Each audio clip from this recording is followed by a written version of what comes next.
어떻게 된 건지 정치권에 국회에서 지도자감이라는 게 제대로 나오질 못해요. 그러니까 어느 날 갑자기 대통령이 엉뚱한 데서 나오고 하는 이러한 풍토가 되어 있기 때문에 기존 거대 정당의 비대위원장도 해보고 하는 선거도 여러 번 겪어봤지만 꼭 지금 나타나고 있는 여론조사가 선거와 일치된다고는 생각하지 않아요.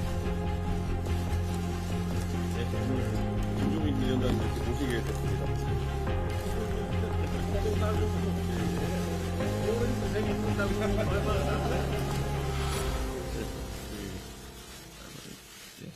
제가 이제 개혁신당의 공관위원장으로 제의를 받고 참 여러 가지로 많이 생각을 갖다 하다가 최종적으로 수락을 갖다 하게 된 배경을 말씀을 드리겠습니다. 사실은 여러분들이 잘 아시다시피 우리나라 지금 현재 헌법 체제가 1987년에 제정이 돼가지고 이제 다음 대통령 선거 때가 되면 40년이라는 기간을 갖다가 갖게 됩니다.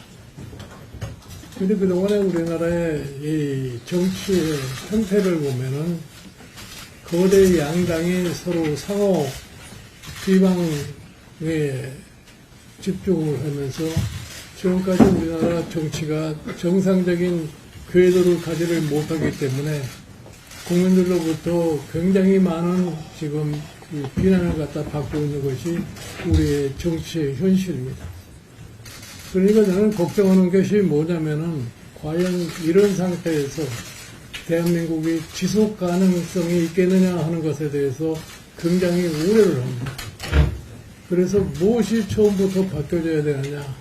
정치가 바뀌지 않으면은 실질적으로 우리가 당면한 우리의 문제를 해결할 길이 없습니다. 그래서 정치가 바뀌어야 되는데 여러분들이 잘 아시다시피 대한민국이 1997년, 87년 체제 이후에 국회의원 선거를 9번을 했습니다. 이제 이번 4월 달에 선거라면은 10번째 국회의원 선거를 하는데 어떻게 된 건지 정치권에 국회에서 대한민국의 지도자감이라는 게 제대로 나오질 못해요. 그러니까 어느 날 갑자기 대통령이 엉뚱한 데서 나오고 하는 이러한 풍토가 되어 있기 때문에 국가 운영 자체에 여러 가지 문제를 노정하고 있는 것을 국민들이 잘 지금 인식을 하고 있다고 저는 생각을 합니다. 이렇게 해서 우리 두 양당이 서로 이전 투구를 해가면서 정치에 지금 난맥상을 갖다가 보이고 있기 때문에 국민은 정치를 절대적으로 불신하는 그러한 것이 오늘날의 현실입니다. 그래서 저는 오래전서부터 대한민국의 새로운 정치 세력이 등장을 하지 않을 것 같으면은 대한민국의 정치를 바꿀 수 없다 이렇게 생각을 갖다 하는 겁니다. 그래서 이번에 개혁신당이 새로운 정치 세력으로서 등장을 갖다가 한다고 해서 상당히 기대를 제가 갖고 참 유심히 관찰을 했었는데 그동안에 뭐 합당이니 뭐니 해가지고서 여러 가지 불효방을 일으켜가지고서 국민들로부터 상당한 또 실망감을 갖다 준 것도 사실이라고 저는 생각을 해요.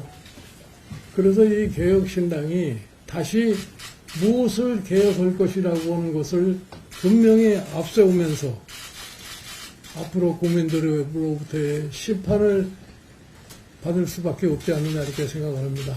그래서 뭐 흔히들 얘기를 해서 현재 지지율을 가지고서 어떻게 정당이 선거에 임할 수 있겠느냐 이렇게 염려하시는 분도 많습니다만 저는 우리나라의 국민들이 굉장히 높은 정치적인 수준에 이르렀다고 생각하기 때문에 이러한 양당 체제 여러분들이 잘 아시는 것처럼 이 두 정당이라는 것이 너무 서로들 격돌을 하다가 보니까 지금 얼마 남지 않은 선거를 놓고도 선거구 조정 하나도 제대로 지금 못하는 것이 현재의 실정입니다.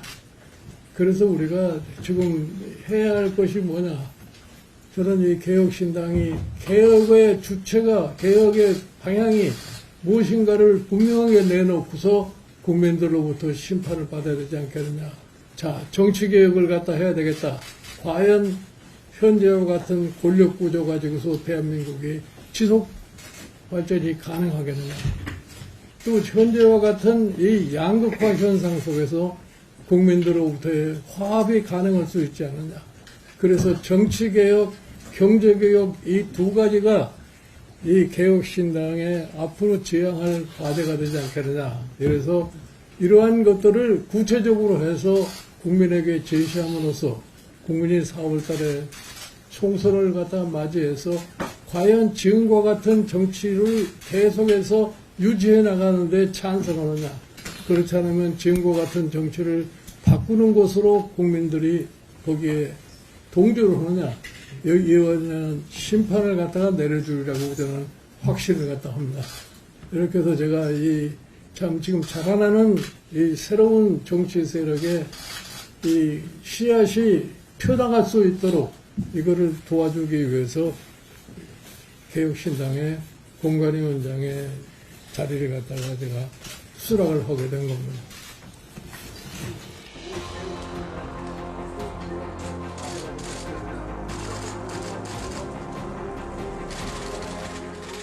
인적 자원이 그렇게 풍부하지가 않아요. 지금 일정적인 풍부하지 않기 때문에 공천 작업 자체는 별로 그렇게 오래 걸리지 않을 거예요.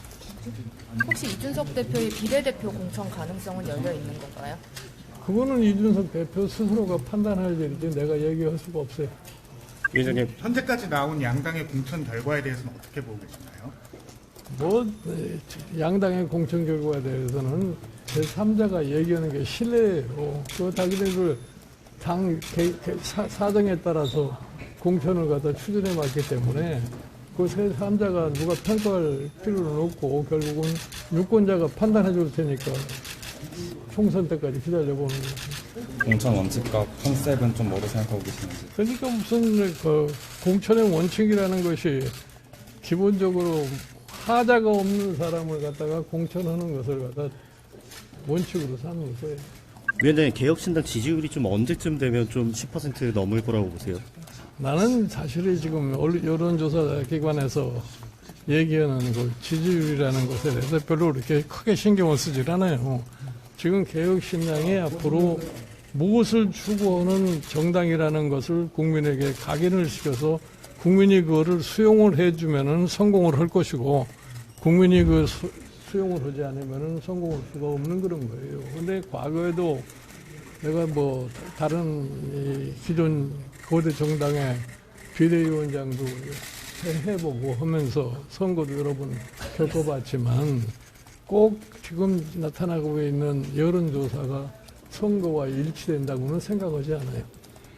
그러니까 사실은 여러분들이 잘 아시다시피 2016년 내가 민주당 비대위원장 하면서 선거를 할 적에도 그때 민주당이 일당이 될 거라고 얘기하는 언론기관도 없었고 여론조사 기관도 없었어요. 그러나 그 선거의 결과는 일당으로 나타나고 그 다음에 지난해 국민의힘에서 이 서울시장 보궐선거에서도 대다수의 사람들이 국민의힘의 후보로는 안 되니까 안철수 후보로 단일화하자고 그렇게 나한테 압력도 가고 여기 했지만 결국은 내가 국민의힘의 후보인 오세훈 후보로 단일화를 성공을 시키고 그걸 해가지고서 서울시장도 당선을 시키는 그런 과거를 놓고 봤을 적에 현재 지금 여론조사상에 나타나고 있는 지지율에 대해서 너무 집착할 필요는 없지 않나 이렇게 생각을 해요. 그러니까 지금서부터 참 개혁신당이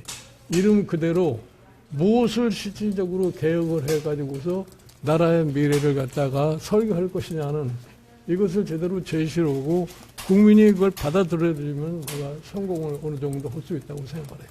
목표하시는 의석수 있으십니까? 목표는 의석수라는 건 여러분들이 너무 잘 알다시피 최소한도 교섭단체 정도는 만들 수 있는 의석이 될 수 있도록 노력을 할 수밖에 없는 거예요.